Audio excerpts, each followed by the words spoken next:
नमस्ते साथियों। आज की इस वीडियो में हम एक महत्वपूर्ण नोटिफिकेशन जो कि हिमाचल प्रदेश सरकार के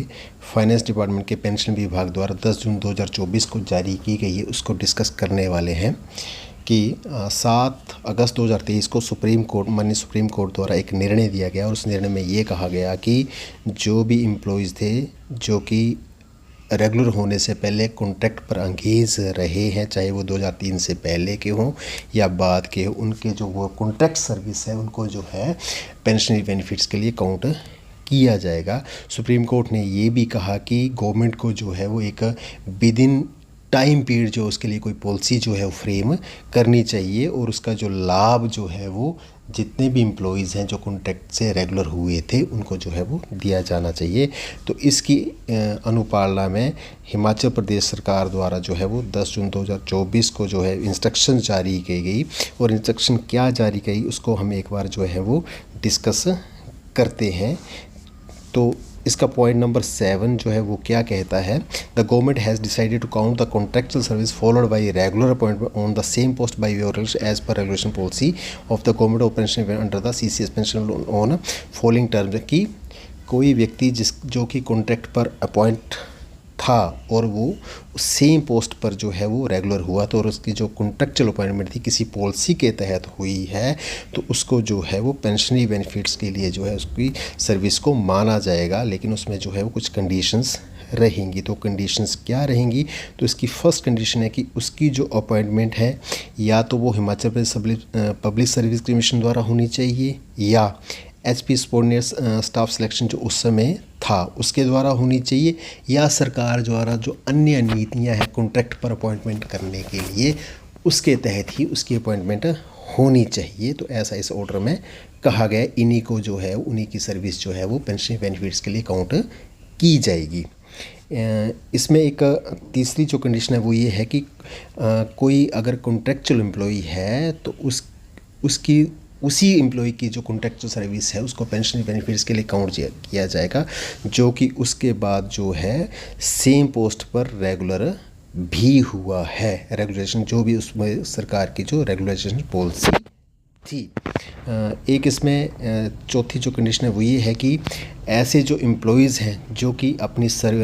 कॉन्ट्रैक्ट सर्विस को पेंशन बेनिफिट्स के लिए काउंट करवाना चाहते हैं उनको इस नोटिफिकेशन के 30 दिन के भीतर जो है वो एक ऑप्शन जो है एक्सरसाइज करनी पड़ेगी। ऑप्शन का फॉर्मेट जो इस लेटर के साथ एनेक्चर A में दिया हुआ है वो 30 दिन के दिन, तो 10 जून की नोटिफिकेशन है तो 9 जुलाई तक जो है ऑप्शन एक्सरसाइज करनी पड़ेगी और अपने हेड ऑफ द डिपार्टमेंट या हेड ऑफ द ऑफिस जिस ऑफिस से वो रिटायर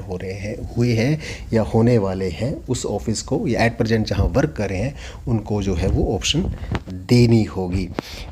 इसमें पॉइंट 5 है इसका कि अगर कोई एम्प्लॉई इन 30 दिनों के भीतर जो है अगर ऑप्शन नहीं दे पाता है तो ये मान लिया जाएगा कि वो अपनी कॉन्ट्रैक्ट सर्विस को जो है पेंशनरी बेनिफिट्स के लिए काउंट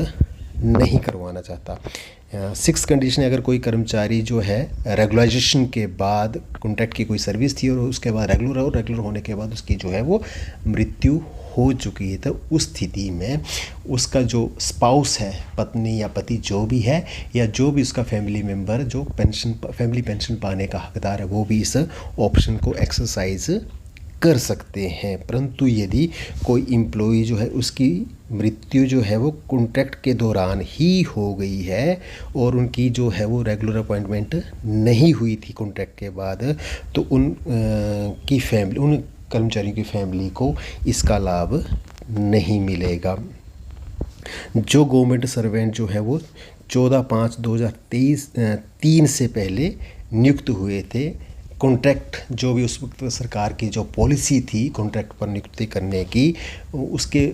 कॉन्ट्रैक्ट पर नियुक्त हुए थे वो भी पेंशन बेनिफिट्स के लिए डेट ऑफ रिटायरमेंट से इसके अंतर्गत जो है वो लाभ इसका ले